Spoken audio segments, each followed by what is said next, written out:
안녕하십니까 국민 여러분. 추석 명절 잘 쐬고 계시죠? 이번 추석은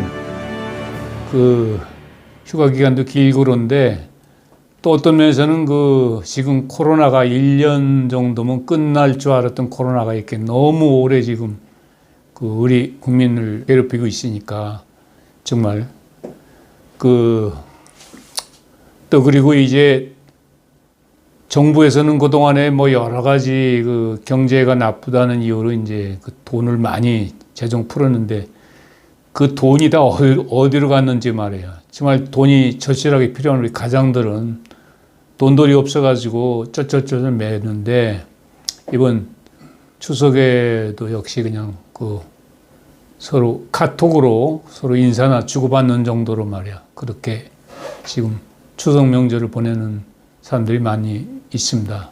그래서 이제 이번 추석 명절을 계기로 해가지고 이제 우리가 내년에 치러야 될 대통령 선거에 대해서도 말들이 많은데 우선 그래서 제가 이번 경선에서 무슨 심판관도 아니고 그렇지만은 또 각자 이제 자기가 좋아하는 성향 이런 게 있잖아요. 저는 윤석열 후보 정말 타고난 남자로서 배짱도 있고 소신도 분명한 것 같고 그리고 처음에 정계에 입문할 때 자기는 국민들이 바라는 대로 국민들이 가리키는 길로 가겠다. 그리고 절대로 좌고우면하지 않고 자기 소신대로 이렇게 뚜벅뚜벅 하겠다. 그 말이 굉장히 저는 인상 깊게 받아들였고 지금도 그 점 때문에 윤석열 후보를 상당히 좋아하고 있습니다. 어제 이제 보니까 뭐죠? SBS인가? 집사부일체라는 프로그램 우연히 보게 됐는데 아주 젊은 사람들하고 소통하는 것도 참 꿈이 먹고 자연스럽고 아주 잘하고 있다고 생각이 돼요.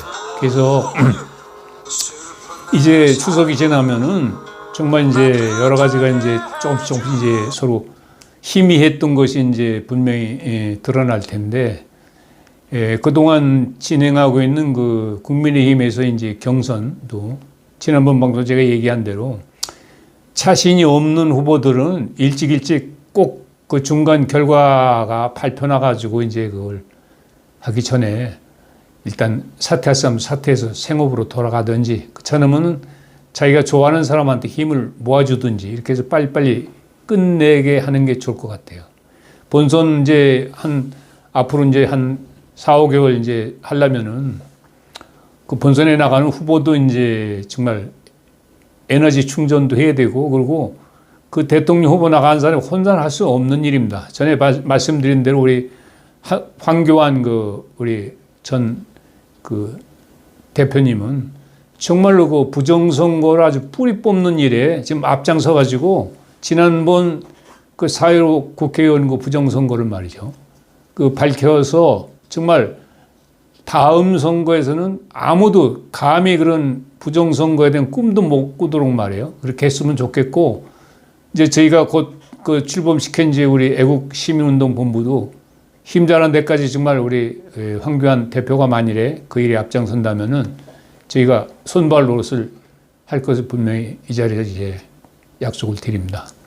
그리고 이제 제가 좀 우리 평소에 존경하는 이제 우리 홍준표 후보에게 말씀드리는데 홍준표 후보가 자유한국당 후보로 출마했을 당시에 저도 힘껏 그냥 이렇게 표를 좀 모아주느라고 이제 대전에서 이제 도와드린 경험도 있는데 아주 투철한 경험 그리고 이제 정의감 또 경험 정치인으로서는 정말 이제 언제든지 대통령 할 수 있는 그런 때까지 왔다 이렇게 생각이 되는데 이번 대통령 선거는 정말로 우리가 이제 지면은 나라가 빨갱이 나라가 될 수 있는 그런 가능성이 많이 있기 때문에 정말 자기 사사로운 입장을 떠나가지고 대승적 견지에서 일단은 차라리 좀 나이저도 이제 그렇고 뚝심 있는 우리 이제 윤석열 후보한테 그냥 깨끗이 양보하고 우리 홍준표 후보는 서로 이제 입장 조정해가지고 국민의힘 대표를 맡는다든지 해가지고 측면에서 그동안 이제 그 문정권에서 이제 어지러진 그런 법치주의 이런 걸 바로잡고 그러는데 이 역할을 해주시고 또 그리고 이제 그 윤석열 후보가 만일에 대통령이 된다면은 이제 국회의장도 또 해야 되잖아요. 집권당이니까. 그렇게 해서 이제 두 분이 정말 그 아주 좋은 관계를 맺었으면 하는 그런 그 말씀을 드리고 싶습니다. 그리고 이제 이번에 다음에 이제 20대 그 대통령은 정말 지난 그 대통령보다도 정말로 나라 사정이 위중하기 때문에 그 임무가 매우 중요하고 그 일을 정말 실수 없이 해나가기 위해서는 정신적으로나 체력적으로 말해요. 정말 국가와 국민의 생활을 위해서 정말 몸을 던질 수 있는 그런 준비가 돼 있는 사람이 대통령이 돼야 된다. 저는 그렇게 보거든요. 그래서 이제 어제 그 SBS 이제 그 프로그램 보면서도 아주 나 윤석열 후보 하는 거 보고 말이에요. 마음의 안도감을 느꼈어요. 저 정도면 뭐 대통령 언제든지 해도 잘해 나가겠다. 국민들하고 소통하는 방법도 아주 그런 꾸밈이나 기계 없이 말이에요. 있는 그대로 이렇게 교감하는 거 보고 참 마음으로 참 아주 상당히 좋았습니다. 그렇고요. 그래서 이제 제가 또 이게 이제 그 언론에 대해서 이제 좀 한 말씀 드리기 전에 누가 그런 말을 끝냈는지는 모르지만은 그 이제 어쨌든 여당의 이제 그런 공작 정치 일환으로 말해요. 윤석열을 갖다 이제 중간에 도중하차 시키기 위해서 고발 사주 문제가 사실이라면은 윤석열이 후보로 사퇴하고 검찰총장으로 있는 동안에 어떤 그런 직권남용한 거에 대해서도 법적인 책임을 져야 된다. 이런 얘기를 아마 그 여당의 아마 중진 의원들 입에서 이제 나와가지고 그게 이제 일부 여론화된 걸로 알고 있는데 제가 이제 법률적 소견 저도 학교에서 이제 법률을 배운 사람이기 때문에 저희 법률적 소견을 이게 말씀드린다면은 검찰총장이든 누구든 공직을 맡아가지고 있는 사람들이 직권을 이용해가지고 어떤 나쁜 일, 범죄를 저지른 데는 그럼 당연히 책임을 져야 되겠죠. 그렇지만은 직권남용이나 직무유기 같은 범죄는 정말로 이제 판단하기에 따라서 판단한 사람의 그 관점에 따라서 귀에 걸면 귀걸이, 코에 걸면 코걸이 참 애매하기 때문에 실제로 직권남용으로 처벌된 사람은 그 법이 제정되고 나서 손꼽을 정도로 몇 명 안 됩니다. 그 일을 하다 예를 들어서 어떤 그런 사적인 일이 있을 수도 있고 그런데 그걸 갖다가 직권남용을 붙여서 이제 그걸 그 사람을 책임지고 하려면은 적어도 검찰총장이라는 직권을 정말 이용해가지고 예를 들어서 어떤 문서로 모았다가 다른 기관이나 그 어떤 뭐 일을 갖다가 강제로 이렇게 하도록 뭐 그런 명백한 어떤 증거가 있다든지 또는 자기가 같이 일하는 설사 이제 부하 직원을 갖다가 하기 싫어하는 사람 어거지로 억압을 해가지고 어떤 일을 시켜서 이렇게 참 나쁜 결과를 했을 때 어떤 직권남용이 문제가 되는 건데 통상적으로 뭐 그 윤석열 그 후보가 검찰총장 하면서 한 일을 다 일일이 그냥 뭐 그 현미경처럼 들여다보고 말이야 요런 거는 직권남용 아니야 처벌 얘기를 그렇게 한다면은 문재인 대통령 같은 사람은 100가지도 넘게 직권남용으로 처벌했어야 되고 벌써 이미 대통령을 그만뒀었어야 돼요. 안 그렇습니까? 울산 부정선거 한 가지만 가지고도 대통령이 말해 전혀 관여하지 않을 일에 그 관여한 거는 그건 큰 직권남용이 그거보다 더 큰 직권남용이 어디 있습니까? 그리고 전에도 제가 언젠가 한번 방송했듯이 말이에요. 김경수라는 사람이 이제 그 문재인 대통령 그 선거 당시 수행비서 역할을 했던 사람이고 그 사람이 드루킹인가 하는 조직하고 어떻게 연결이 돼가지고 이게 뭐 한두 건도 아니고 8천만 건을 갖다가 기계적으로 조작해서 어쨌든 댓글을 올리고 이런 거 여론 조작하는 어떤 그런 역할을 했다면은 그건 명백한 그거는 정말 그 부정선거 중에서 그런 뭐 그건 큰 부정선거죠. 근데 어쨌든 그렇게 사법부에서 몇 년 끌다가 이제 그렇게 본인은 부인했지만은 결국 2년이라는 이제 실형을 받고 김경수는 이제 감옥에 갔는데 김경수가 이제 그런 댓글 조작을 한 수혜자인 그 문재인 대통령은 거기에다 한마디도 국민 앞에 자기 양심 고백은 뭐 고사하고 자기 입장을 여지까지 표명한 적이 없습니다. 제가 기억하기에는. 그러면 우리나라 헌법에 대한민국의 주권은 국민에 있고 모든 권력은 국민으로부터 나온다. 이렇게 본다면은 대통령도 결국은 국민이 이게 그런 어떤 수임을 해줘가지고 대통령이 된 건데 어떻게 국민들한테 한마디 견해 표시도 없이 이렇게 시간을 끌다가 결국은 뭐 임기를 마치려고 그러는지 말이에요. 저는 정말 상식적으로 잘 이해가 안 갑니다. 여러분들 국민들 그렇게 생각 안 됩니까? 대통령이 가만히 있으면 우리가 국민들이 똑같은 목소리 해도 말이에요. 거기에 대해서 정말 대통령이 그런 울산 부정선거나 그런 대통령 선거 당시에 그런 여론조작 문제에서 정말 직접 관계가 있었냐 없었냐 우리가 정정당당하게 대통령께 물어볼 수 있는 거 아닙니까? 그때 그냥 어떻게 된 심판인지 말이에요. 그냥 시작해서 지금 거의 임기가 끝나는 5년이 거의 다 돼가는 마당까지 말이에요. 그런 중요한 문제, 국민들이 관심을 갖고 있는 중요한 문제에 대해서는 정말 철면피라고 할 수 있을 정도 뻔뻔하게 그냥 그렇게 어떻게 오물오물해서 넘어가려고. 저는 이거는 정말 받아들이기 참 제 개인적으로 받아들이기 없고 우리 국민들도 정말 이런 대통령을 우리가 뽑은 거에 대해서 말이에요. 정말 아마 속으로 정말 후회를 많이 하고 있을 겁니다. 저는 그래서 이번 선거가 특히 중요하다고 생각하는 거는 야당 아니 이제 여당 쪽에서 말이에요. 특히 이재명 후보 잘 나간다 이재명 후보 같은 경우에는 모르겠어요. 제가 이게 받아본 어떤 기록에 의하면은 경기 동부연합 소위 이석기가 그것 때문에 이제 감옥에 가 있는 걸 알고 있는데 이거 간첩 조직이에요. 북한의 어떤 지령을 받는 간첩 조직인데 거기 명단이 그렇게 이재명의 이름이 있다고 그러면 말이에요. 이재명도 어쨌든 간첩의 한 사람 아니겠습니까?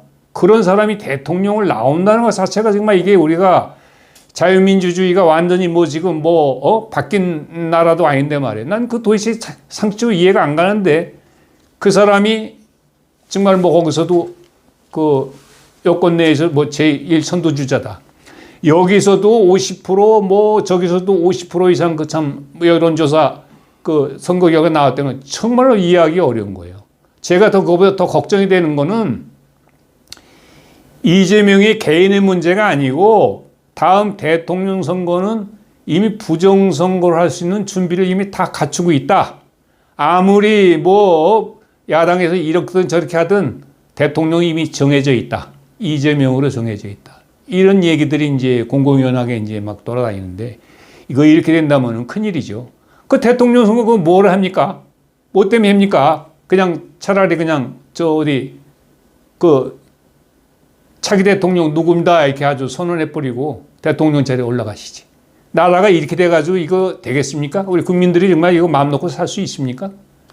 저희가 이제 다음 방송에서 이제 말씀드리겠지만은 저희가 이제 애국 시민운동 본부를 만드는 이유는 바로 이런 문제 때문에 어떤 그런 나라의 중요한 문제가 발생됐을 때 군대도 나와서 막아줄 수 없고 경찰도 대통령이 지휘 감독을 받는 적이기 때문에 안 나서고 미군은 같은 동맹이라고 하지만은 또 국내적인 문제니까 남의 나라에 내정 간섭할 수가 없으니까 미군도 옆에서 그냥 방관하고 있으면은 그러면 어떡합니까?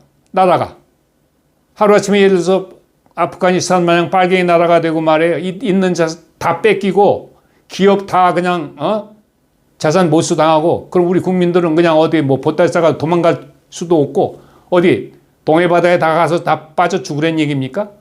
대비해야 될 거 아닙니까? 대비.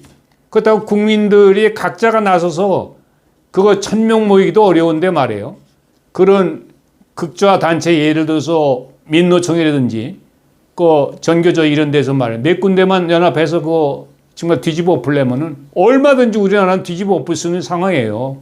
바로 휴전선 이북에는 북한이 있지 않습니까?